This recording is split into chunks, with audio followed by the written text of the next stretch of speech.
punto más alto de una clase o de una generación, dependiendo de cómo estén viendo la beca. Ese es el tipo de cosas donde se utiliza, o el tipo de lenguaje que se utiliza en general. Es simplemente una partición. Entonces, aquí se pone, por eso, el alfa cuantil. ¿Qué significa? ¿Para qué valor de x, de mi variable, la probabilidad a partir de este x va a ser igual precisamente a un valor alfa?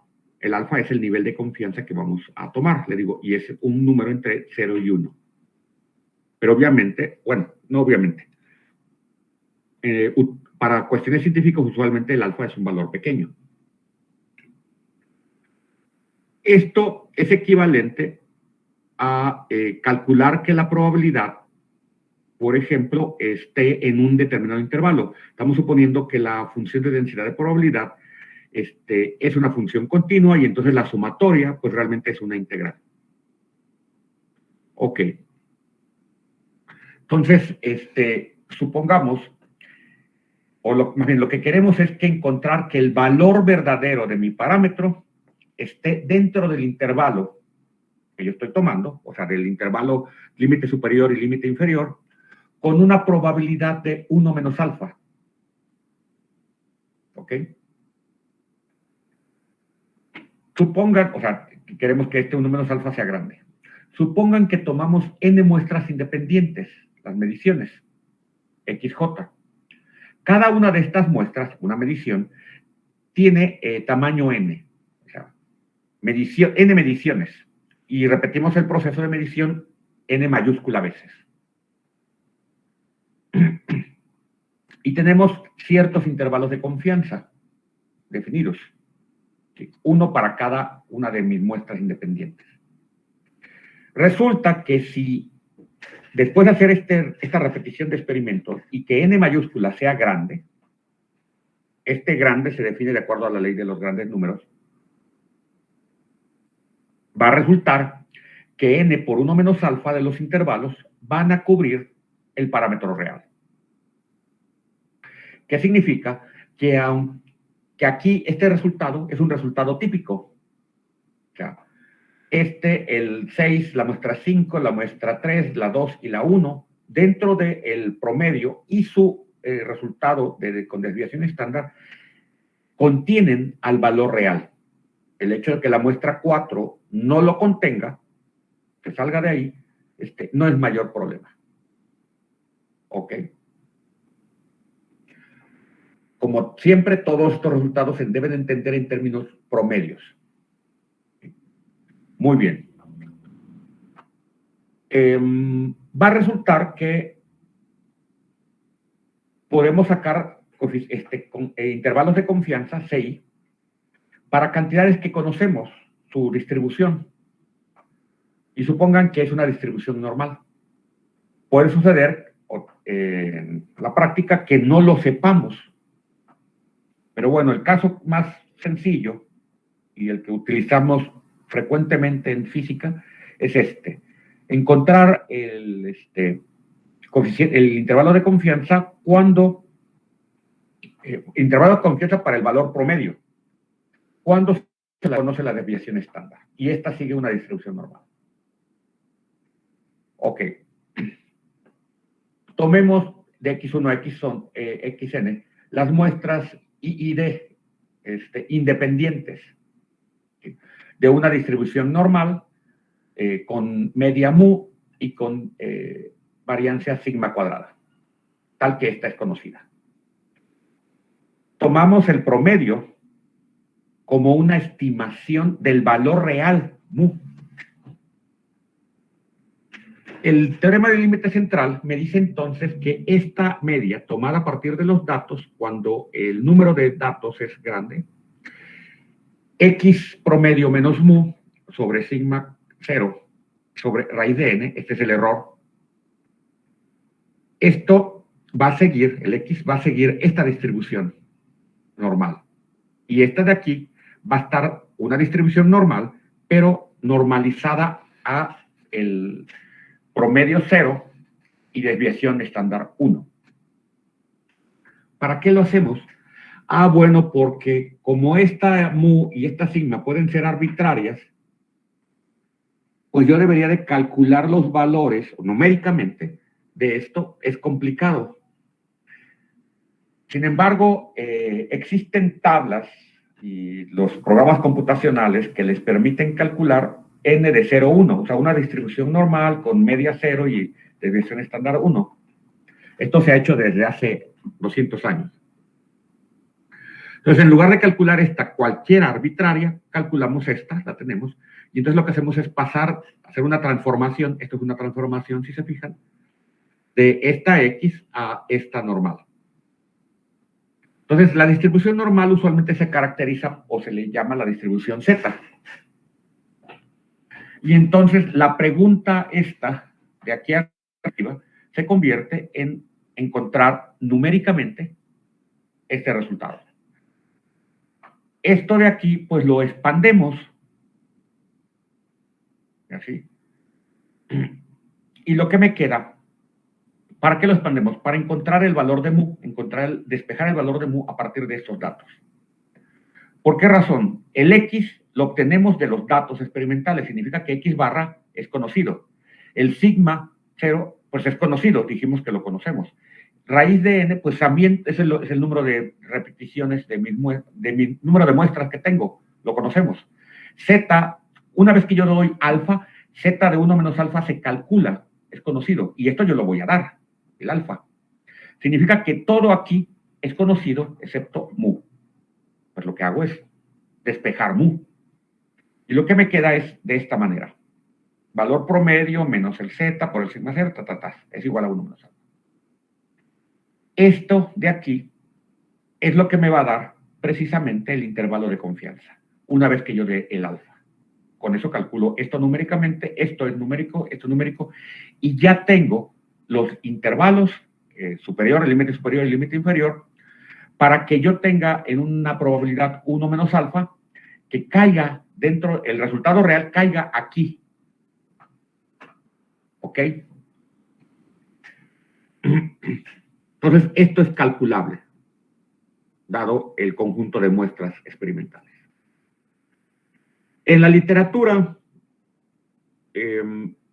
uno toma 1 menos alfa por ciento, un intervalo de confianza de 1 menos alfa por ciento, para, en este caso, el promedio. Y consideramos, por ejemplo, alfa igual a 0.05 o 0.01. Estos son los valores usuales. Y entonces hablamos de 95%, de un intervalo de confianza del 95% o un intervalo de confianza del 99%. ¿Ok? Si mis números estadísticos son buenos, entonces yo estaré seguro al 95% o al 99% que lo que estoy obteniendo es correcto. ¿Se acuerdan que la distribución normal, o sea, la gaussiana, solamente es 0 en infinito?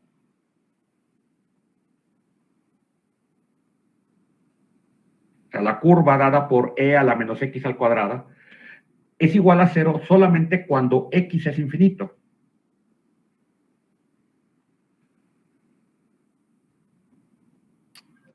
¿Están de acuerdo con eso?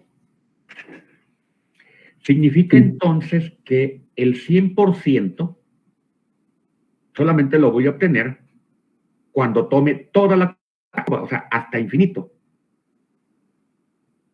Por eso es que no se maneja así, o sea, lo manejamos al 95, al 99%. Pasar del 99% al 99.99% implica un área bastante grande en mi variable. El 100%, pues le digo, tendría que ser toda el área. Todos los de menos infinito a infinito. Pues no. En la práctica eso no funciona. Muy bien. Entonces resulta que cuando tenemos, estos valores no son arbitrarios. Cuando tenemos un sigma, una desviación estándar así, de aquí. Esto es un sigma. una desviación estándar,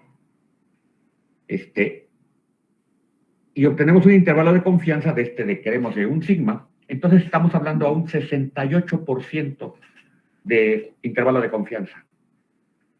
¿Qué significa? Que mi área, a ver, mejor lo pongo.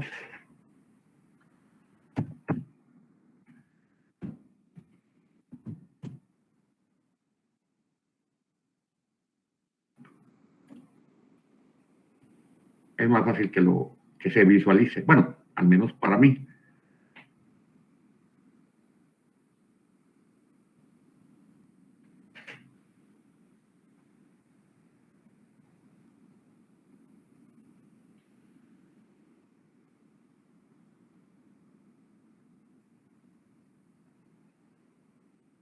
¿Ok? Valor promedio, aquí está el pico. Un sigma está aquí, más o menos aquí donde se empieza a decaer la parte de arriba. Es el 68% del área total debajo de la curva. Aquí, a 2 sigmas, es el 95%. 3 sigmas está por acá, casi en los extremos de la imagen, y correspondería al 99% de la gráfica, del área debajo de la gráfica.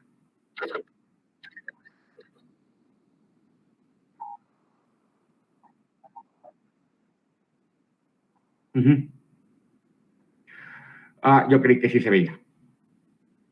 Bueno, del punto central a donde está la curva, la primera curva, donde se hace aquí la curva de bajada,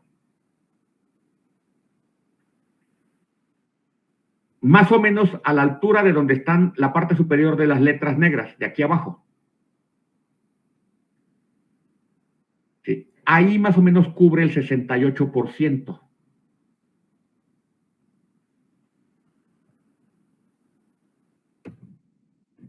A ver si lo ponemos con otra. Aquí está, esta está mejor. Aquí está, un poquito más. 68%, un sigma. 95%, dos sigmas. 99.7%, tres sigmas. Del valor promedio a un sigma derecha-izquierda, dos sigmas derecha-izquierda y tres sigmas derecha-izquierda. ¿Ok?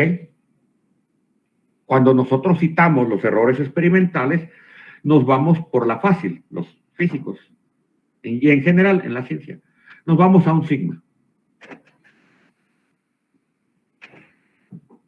¿Qué significa?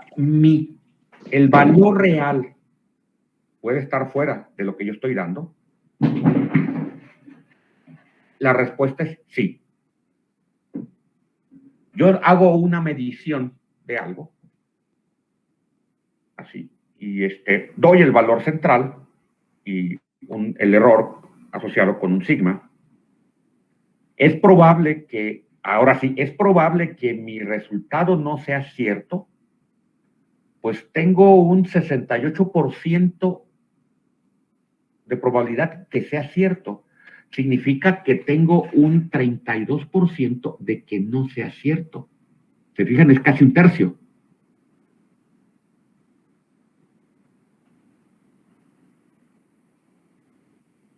Por eso es que repetimos los experimentos muchas veces.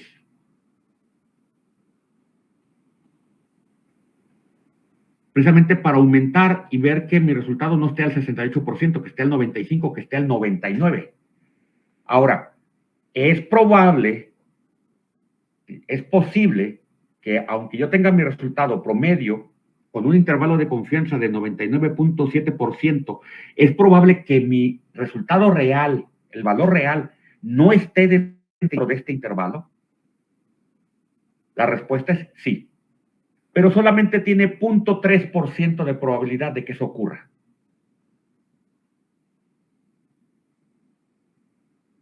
Pues efectivamente, o sea, no es cero, no es imposible, pero con 0.3% de probabilidad, pues ya es como que muy difícil que suceda. Con 32% de probabilidad, pues sí, es más probable que suceda eso, que mi valor real no corresponda con mi medición.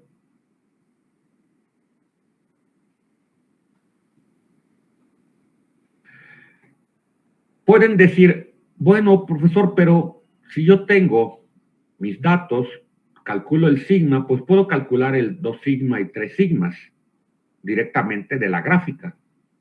La respuesta es sí, pero intervalo de confianza no haces solamente eso. O sea, estos resultados que les pongo aquí de que un intervalo de 68% corresponde a más o menos, ok, sí, esto es de la gráfica. Esta es la versión que viene de la gráfica. El cálculo del intervalo de confianza, la parte buena, viene en que depende de esto, n. Y n es el número de muestras que estamos tomando. X se calcula a partir de estas muestras.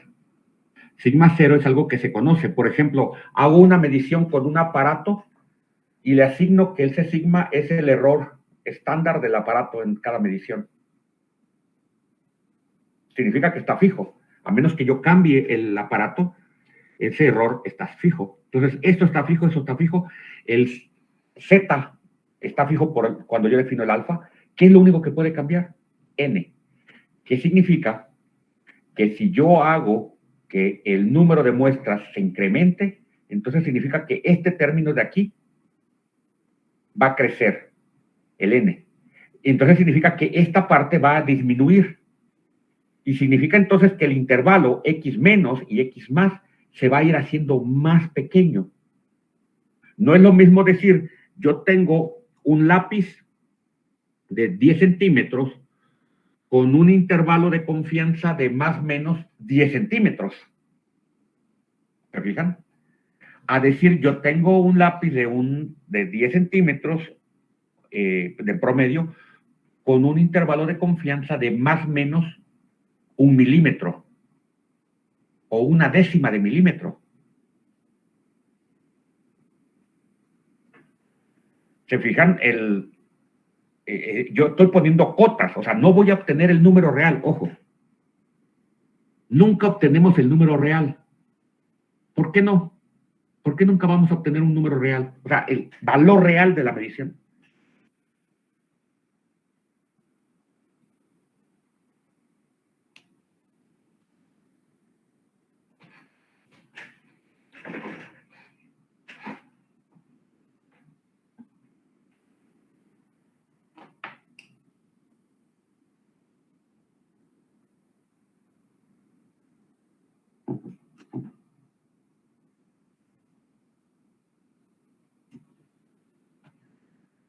Benjamín, Juan, Gerardo, Omar, Montserrat, Marian, Margarita.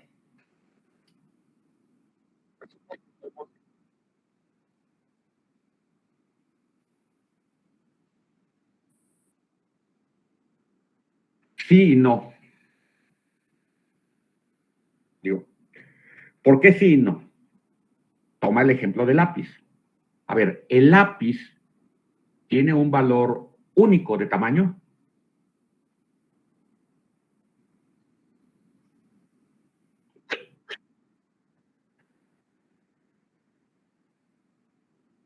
Y fijo, o sea, no cambia. Una vez que tú creaste el lápiz, ya ese valor no cambia. ¿Con qué lo mides?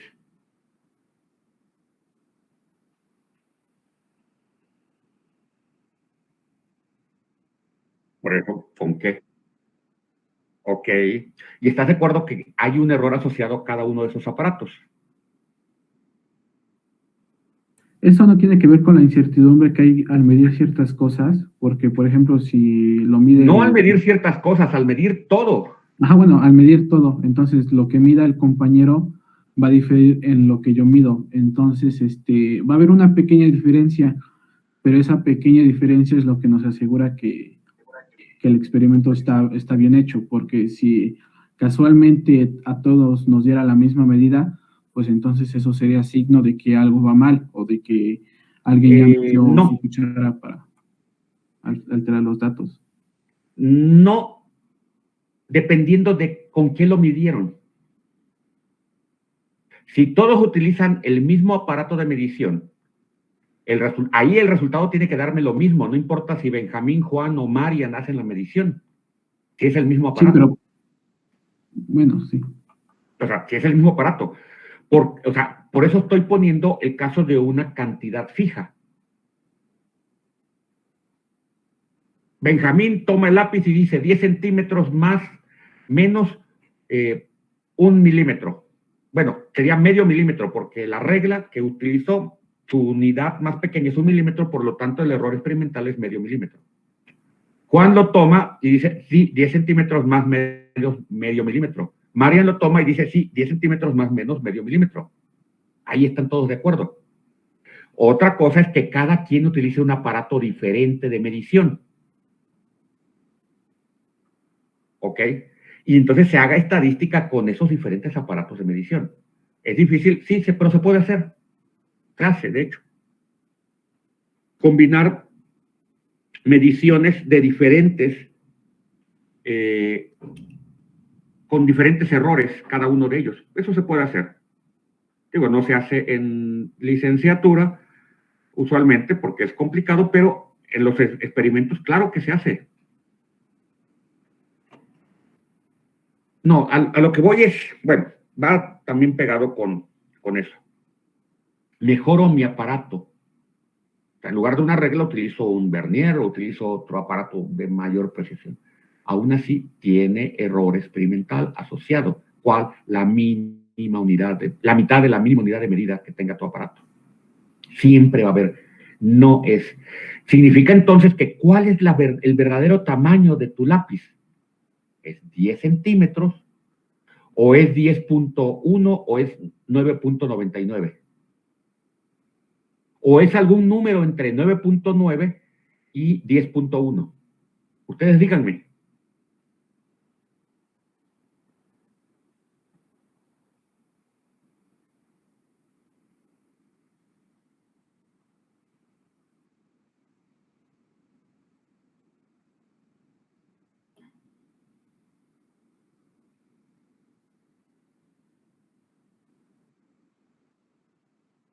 Díganme ustedes, ¿qué creen?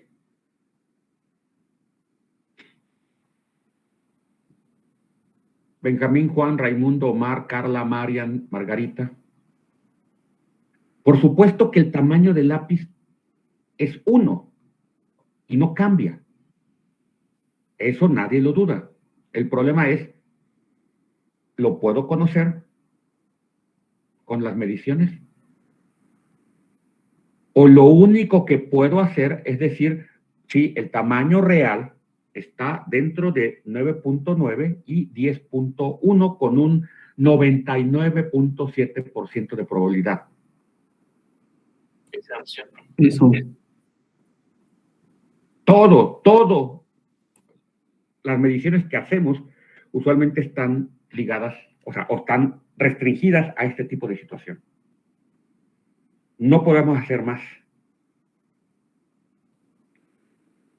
Y eso es en el caso de un lápiz, donde ustedes saben que el resultado no cambia. Ahora imagínense una situación dinámica donde el resultado puede estar cambiando de acuerdo al proceso de medición.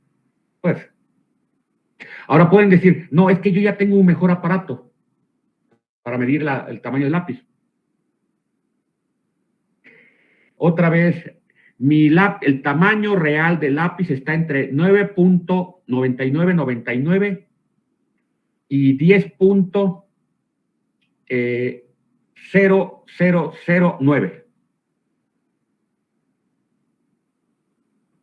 Han achicado el intervalo. Sigue siendo un intervalo. Ojo. Podrán bajar ese intervalo a un número, a un solo número, solamente en el caso de un número infinito de mediciones. Eso es lo que dice la ley de los grandes números. En el caso que el número de mediciones se vaya infinito, entonces sí van a poder lograr que ese intervalo se colapse en un solo número y obtengan el número real. ¿Pero eso lo podemos hacer en la práctica?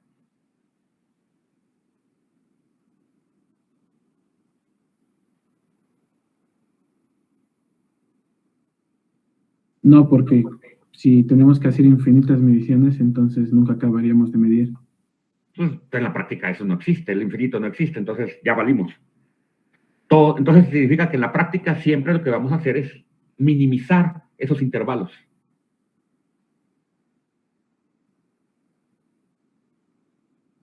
Matemáticamente es un procedimiento, en la práctica no lo hacemos.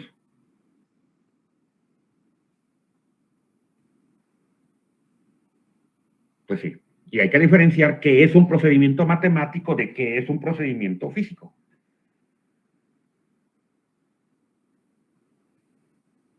¿Ok? Entonces, pues sí, resulta que en la práctica, en las mediciones, pues lo que vamos a hacer es ir este intervalo que les pongo aquí abajo, lo que se ve al final, la última línea. LU, intervalo límite superior, y LL, límite inferior, hacerlo lo más pequeño posible para obtener la probabilidad de que el resultado, en este caso el promedio, o real, la probabilidad de que esté dentro de este intervalo el valor real sea de 1 menos alfa, donde 1 menos alfa esté 95-99%. O sea, numéricamente sería esto 0.95 o 0.997. Eso es lo más que podemos hacer. ¿Ok? Y entonces, pues hay muchos estudios donde el análisis estadístico se hace en términos de intervalos de confianza. Yo estoy seguro de que mis resultados, el resultado real está en este intervalo con un 95% de confiabilidad. ¿Quién me lo da? Aquí, como lo dice, depende de los datos experimentales. Los datos experimentales me dan el X promedio, aquí calculado con la sumatoria. El sigma depende de mi sistema experimental. El N depende, que está aquí en la fórmula, depende del número de experimentos que hago. El Z, pues, está definido en términos del alfa que yo le pongo y ya. Esto lo puedo evaluar. Esto es una de las reglas, bueno, no de las reglas, de los métodos, ya digo, usados para hacer estadística inferencial.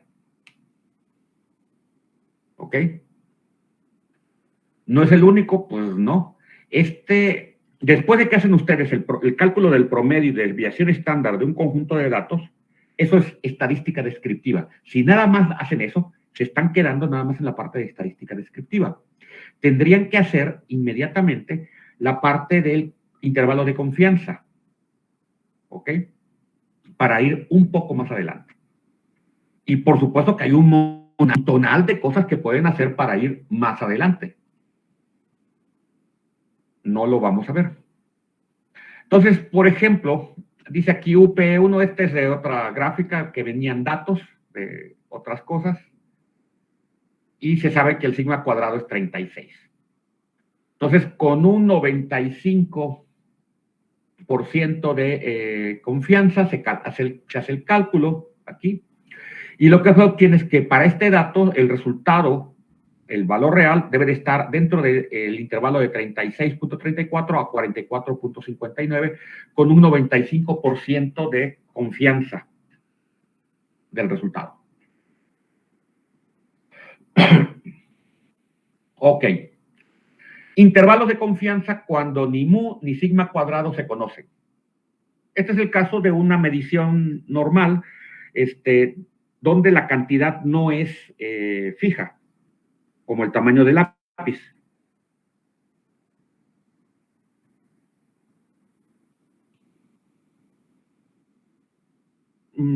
Medida de la cantidad de radiación que está emitiendo una estrella.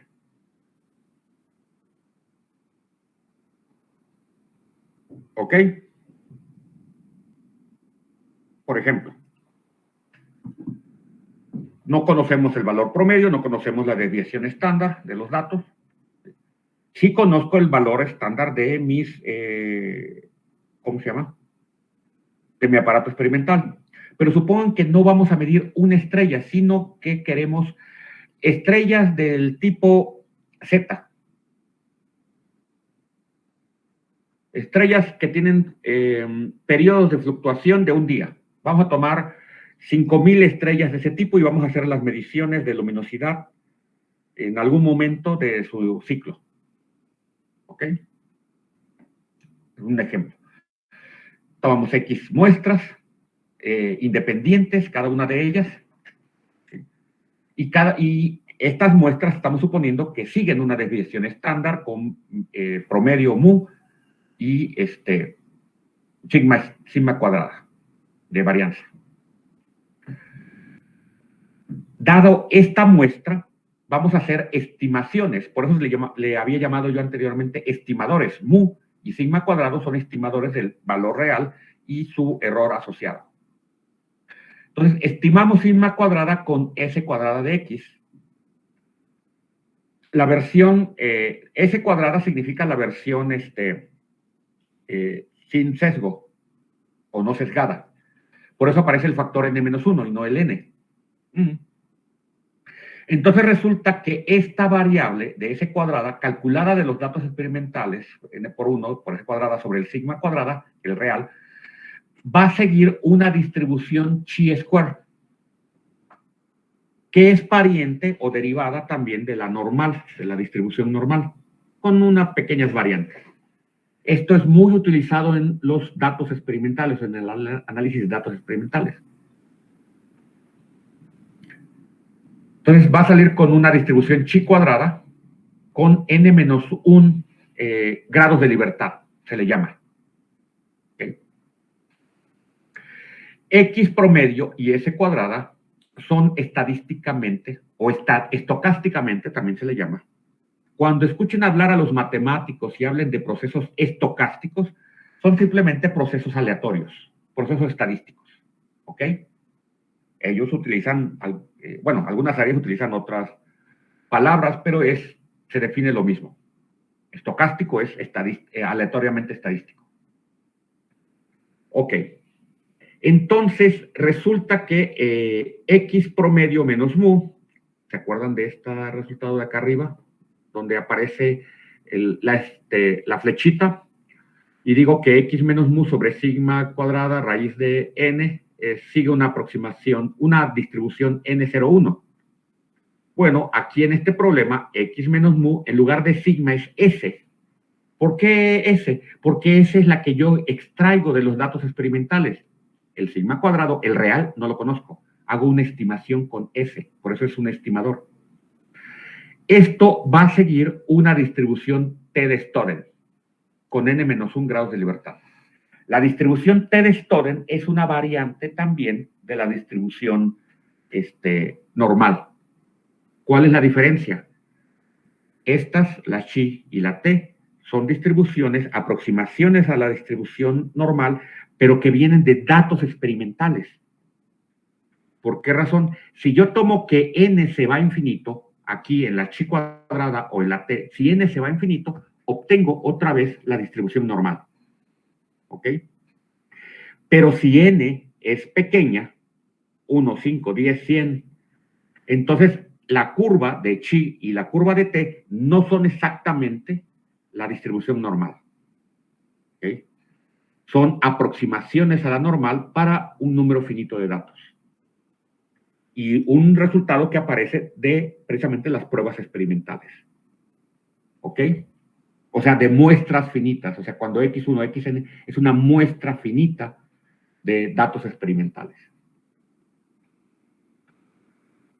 Tanto la chi cuadrada como la t están tabulados o se pueden calcular en programas computacionales.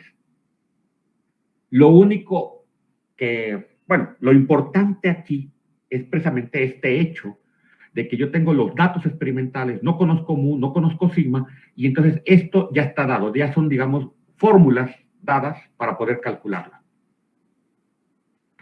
La probabilidad, en este caso, para calcular el valor promedio de estas distribuciones, o sea, que x barra menos mu sobre S cuadrada esté dentro de este valor, o sea, siga una distribución de t, y que esté dentro de este valor de 1 menos alfa, está dado por esto que aparece aquí con la flechita. ¿Ok? Esto lo desempaqueto otra vez. El T, una vez que yo doy el alfa y que doy el N, esos son datos experimentales. Una vez que doy el valor de T, está fijo. El X promedio lo obtengo de la fórmula con los datos experimentales. El sigma de X también está dado a partir de la fórmula con los datos experimentales. Esto fue lo que ustedes calcularon, ¿se acuerdan? El N, pues también depende de datos experimentales. Entonces, todo de aquí, de esta fórmula de P, está dado por datos experimentales, excepto mu, que es lo que quiero calcular. Pues entonces, expando. Y esto se queda aquí como la segunda, la línea, penúltima línea. Mu es menor o igual que X. Pues fíjense que esta línea se parece mucho a esta de aquí, la penúltima. Solo que aquí aparece la distribución Z y el sigma 0. ¿Ok? Mientras que aquí aparece la distribución T y el S de X.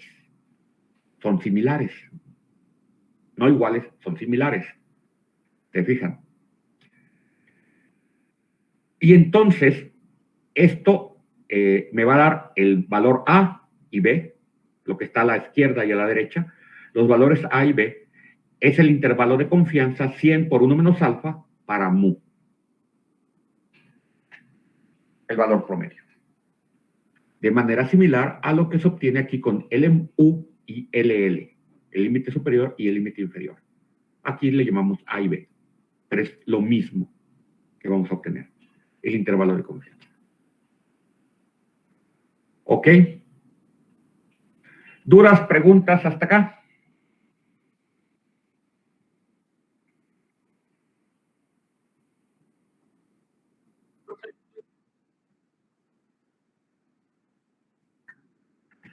El promedio, bueno, el real, el valor promedio real de una distribución. El X barra, obtenido como la fórmula usual de sumamos y promediamos, o sea, esta fórmula de aquí, ya la ves. Esta de aquí es un estimador del valor promedio real, de la media real. ¿Por qué razón? Pues porque este X promedio, que depende de tus datos, este X promedio se va a acercar al mu real solamente cuando el número de datos que tengas contemplen todas las posibilidades, o sea, un número infinito. ¿Cuál es la altura promedio de los hombres en México? ¿Será lo mismo que tomes una muestra de Chiapas? Bueno, ¿estás de acuerdo con que eso es un resultado? Donde tendrías que tomar todos los hombres de todo el país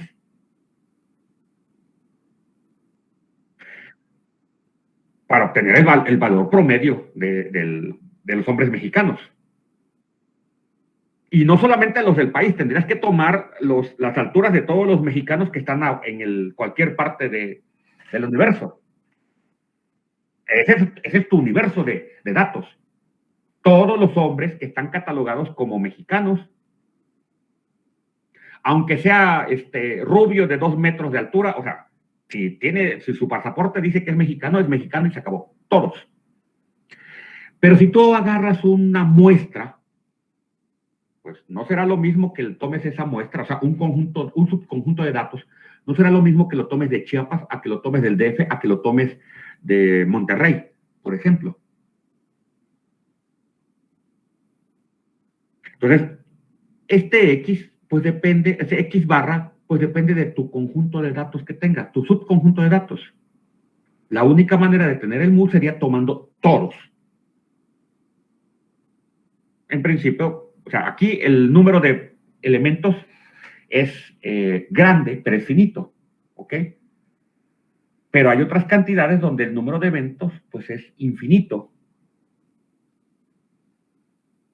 Y ahí, pues, sí, no podemos tomarlos todos. Entonces, decimos que X barra es un estimador de mi valor medio real. ¿Ok?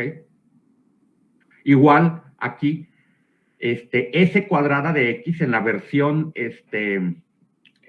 sin sesgo, o sea, con el factor de n-1, no con el factor de n, sino con el factor n-1, es un estimador no sesgado de la desviación estándar, de la varianza, perdón, de la varianza del sistema. ¿Ok?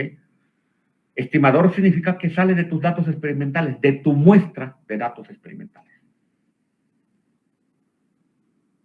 Entonces, para datos de mediciones, usualmente, que sean aleatorias, usualmente tienen que utilizar esta parte,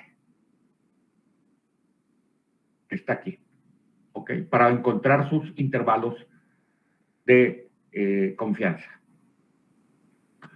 Muy bien. Entonces, tomamos ahorita el receso y nos vemos en 10 minutos.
Ok.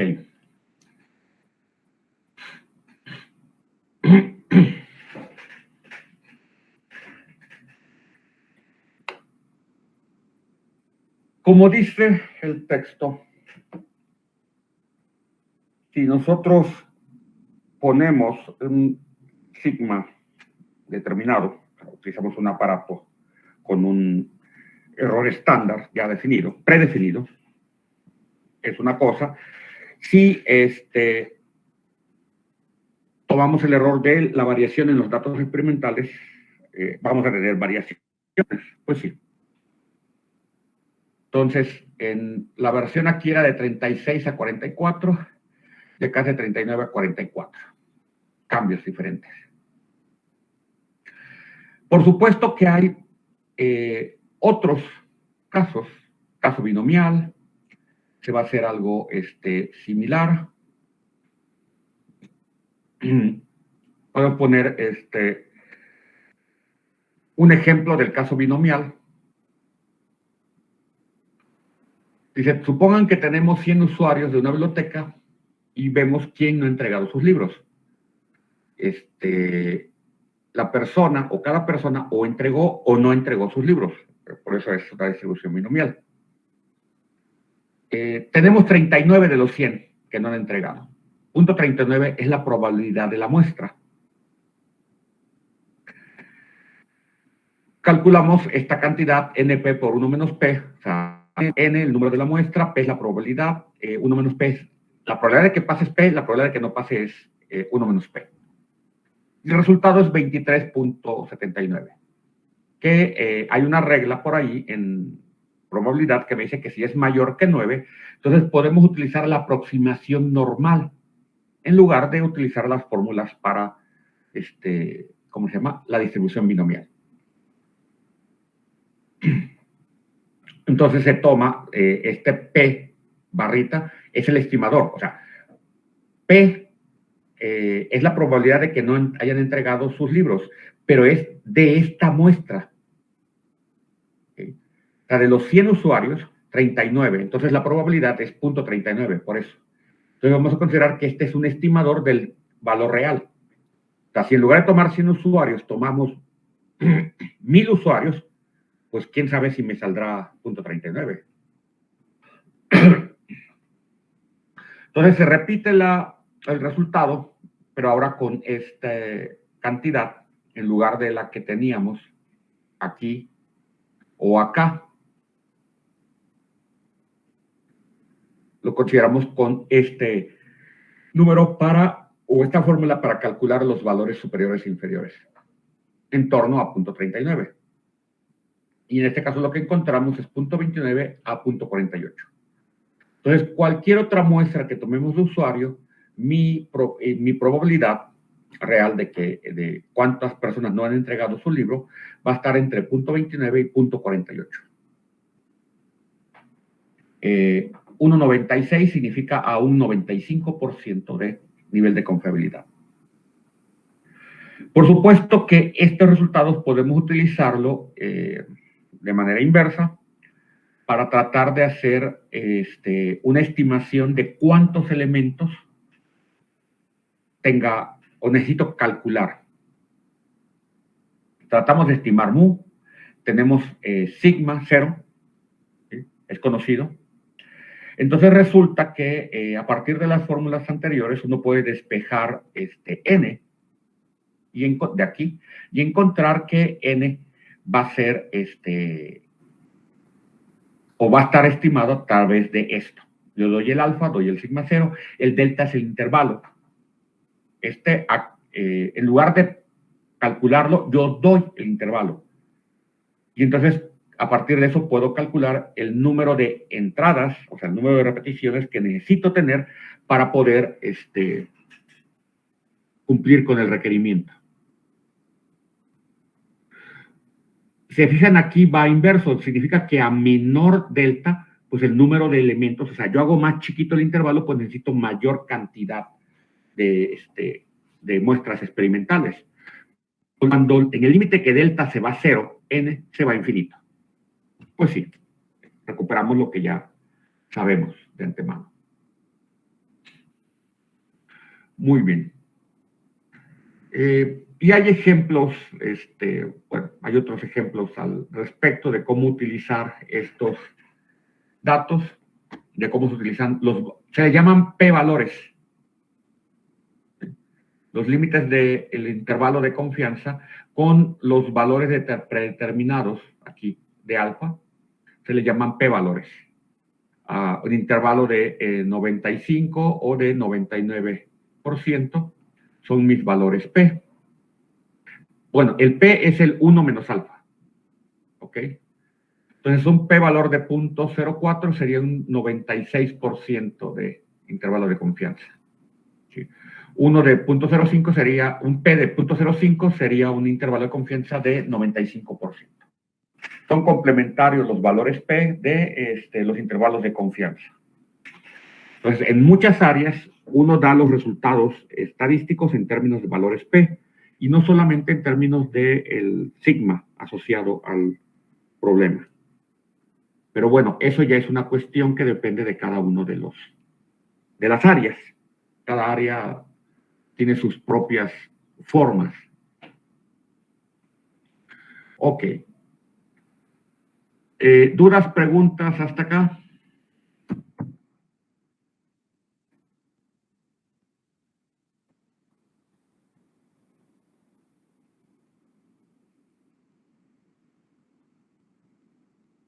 ¿No?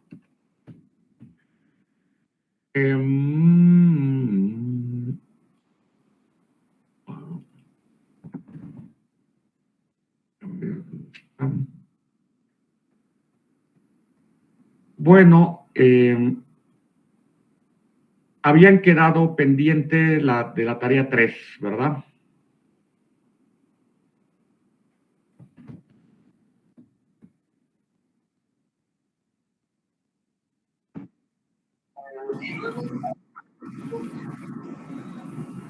¿Faltaba alguien de presentar?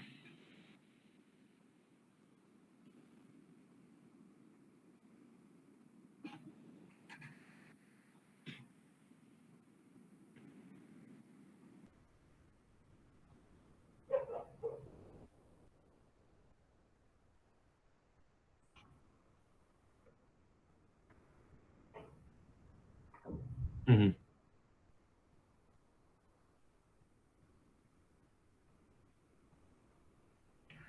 9, 4, 3, 5, falta el 6, 7, 8.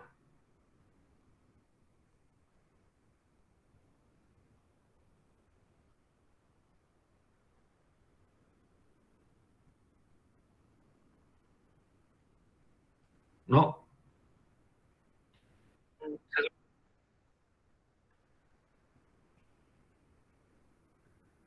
Ajá, que no te he cambiado acá. Tengo que poner que me recuerde apuntarlo.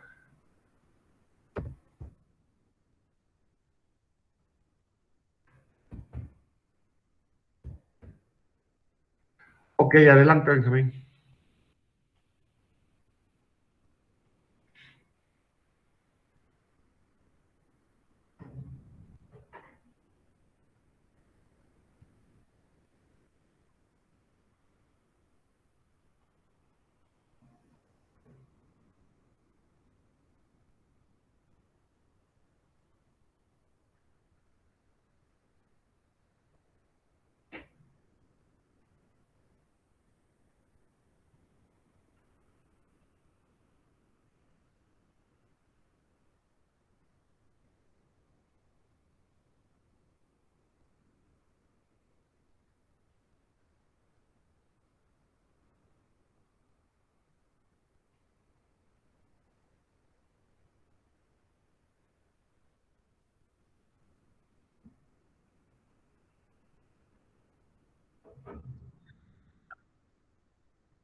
Uh -huh.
Ujú,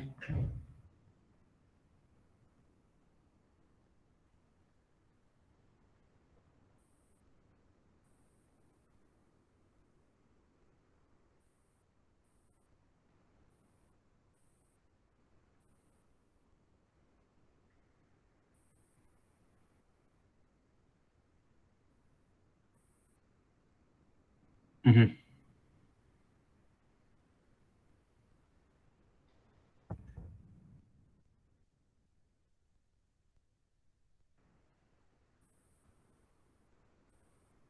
ujú,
Es- Está normalizado.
¿Fijaste tu semilla?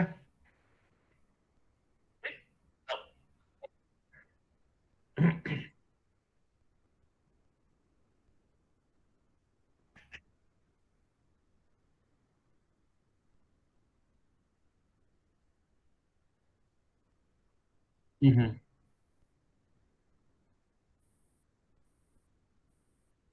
ujú.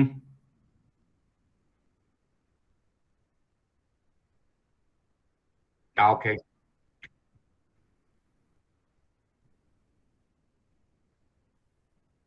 ok, ok.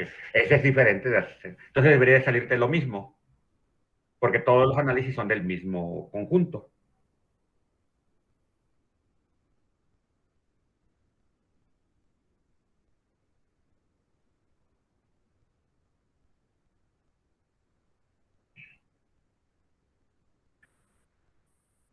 Pero ahí estás poniéndolo como histograma. Histograma ya te lo está normalizando a que sea una distribución, no una gráfica de frecuencia.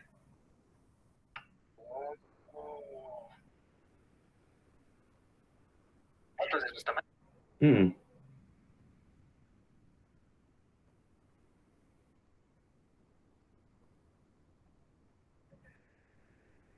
Sí. Si te fijas ahí, está un poco abajo de 20. Si haces las cuentas o el detalle, te va a dar en torno a punto 16.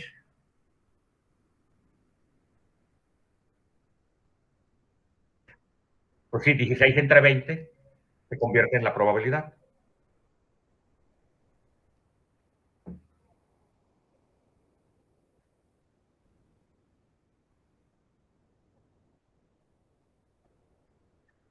No, a ver, en un histograma, tú lo puedes poner un histograma de frecuencias. Ojo, un histograma es simplemente la representación acumulada por intervalos. Los intervalos es lo que se llaman los bines. ¿Ves? En inglés es bins el intervalo, pero son intervalos. Se españoliza como bines, se utiliza mucho en física, así como bines, los intervalos. Es simplemente cuando tienes datos muy puntuales, los agrupas, es lo que estás haciendo, agruparlos por intervalos. Entonces, tú puedes tener histogramas de frecuencia, como lo que tienes en la primera parte. Ahora, también se ponen o se utilizan histogramas de probabilidad. Son equivalentes, ¿ok? Y se utilizan de ambas partes, en ambos modos. Entonces, aquí lo que te está diciendo es que la opción de histograma de Matplotlib te normaliza los resultados para que sean una probabilidad. Correcto. ¿Ok? Pues sí, la representación directa de los datos. O sea, sí, es un histograma, claro, solo que están normalizados de manera diferente.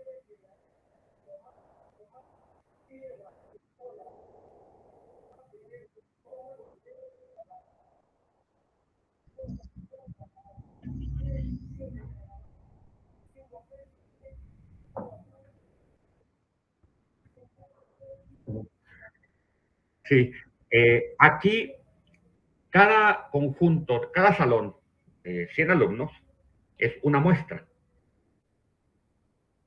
para ligarlo con lo que tenían, con lo que les presenté hoy. Entonces, esos 100 números te van a dar un resultado, un promedio con su desviación estándar para cada salón. Eso podrá tener una cierta distribución. Cuando tú agarras y juntas tus 10 resultados, tus 10 promedios con sus 10 desviaciones estándar, a eso es lo que se refieren tus variables x1 a xn que puse en las transparencias. Por cierto, esas transparencias no las he puesto.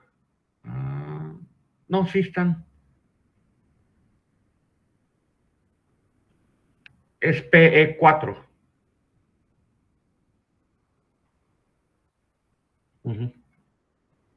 Las transparencias de hoy son, ¿dónde está? Es PIE4. A ver, lo pongo aquí. De la lectura 6. ¿Ok? Para que los puedan revisar.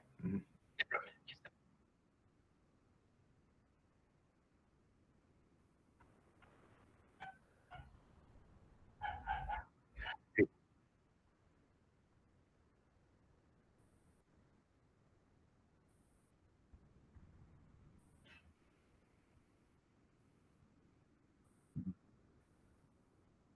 Sí, sí, entonces esas X1, XN que hace referencia en la lectura de hoy, es precisamente los resultados de cada uno de tus experimentos. Por eso les pedí que lo repitieran varias veces, 10 veces en este caso. Y entonces ya tienen una estadística asociada a 1000 datos, no solamente a 10. Y eso se va a acercar mejor a al resultado real.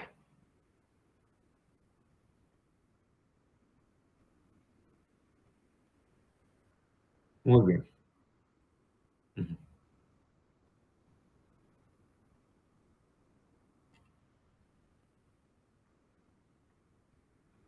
Relacionado con eso, ya saben que cuando uno busca las cosas, luego no las encuentra. Por ahí salió hace unos años un experimento que hicieron de lanzar monedas para ver que efectivamente se cumplía la ley de los grandes números, o sea que el número iba a ser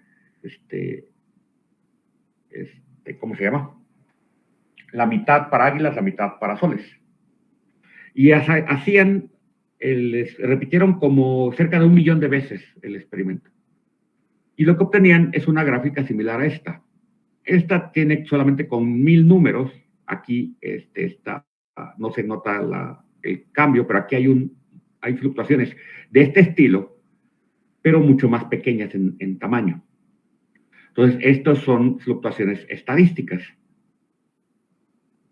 Para otro ejemplo, ¿sí? Aquí en este caso es con un dado. No encontré el de moneda, ya saben que cuando uno lo busca no encuentra lo que. Entonces, ese experimento, les decía, hicieron 1 millón de lanzamientos, o más, creo que fueron 2 millones de lanzamientos, ya no me acuerdo. Y lo que obtenían es una gráfica similar a esto. Conforme iba aumentando el número de elementos, el resultado se iba estabilizando a un valor 0.5. Esa es precisamente la esencia de la ley de los grandes números. Todo se convierte en una estadística normal. Es otra forma de decirlo. ¿Ok?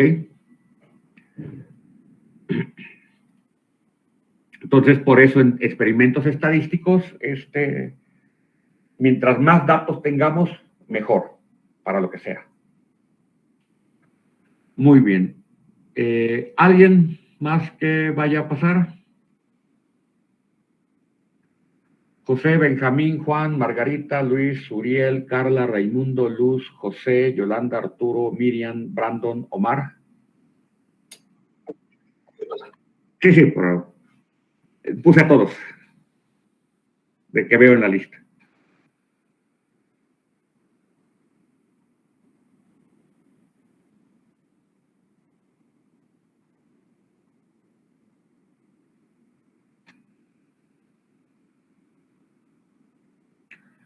¿No? Bueno, entonces terminamos por aquí, por hoy la clase. Continuamos mañana con ¿cómo se llama? La parte de probabilidad, con la lectura MC, que está también en la lectura 6, esa es la última entrada de la lectura 6. Continuamos con esto el día de mañana, que tienen más detalles sobre probabilidad estadística. ¿Ok?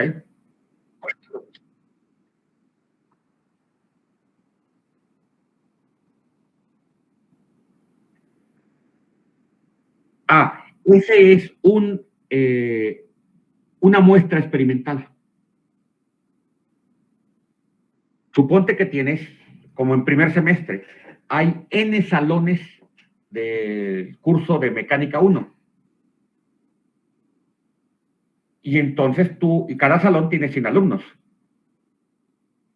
Entonces tú vas al salón 1, tomas las calificaciones de los 100 alumnos y eso te da, o calculas con esas calificaciones de cada alumno, tu X promedio y tu desviación estándar para ese salón. Vas y lo repites con los otros salones.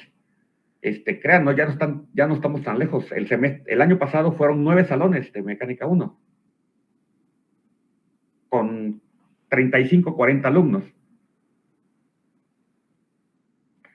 Entonces, de cada uno de ellos sacas tu valor promedio. Ese es el valor que obtienes para cada una de las muestras. A eso es lo que se refiere. Ahora, puede ser de un alumno nada más, o sea, un salón con un alumno, igual. Pero obviamente el resultado y la incertidumbre asociada a cada uno de esos resultados pues va a ser mucho mayor a que si lo obtuviste con un cierto número de alumnos. ¿Ok? A eso es lo que se refieren, que cada una de tus X es una variable aleatoria, independiente. Pues sí, lo que saque en un salón es diferente de lo que vaya a salir en otro salón. Son profesores diferentes, son alumnos diferentes.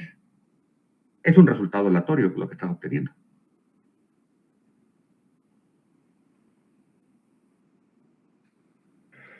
haces mediciones sobre una variable física el día de hoy, viene mañana alguien, toma el aparato experimental y hace otra ronda de mediciones.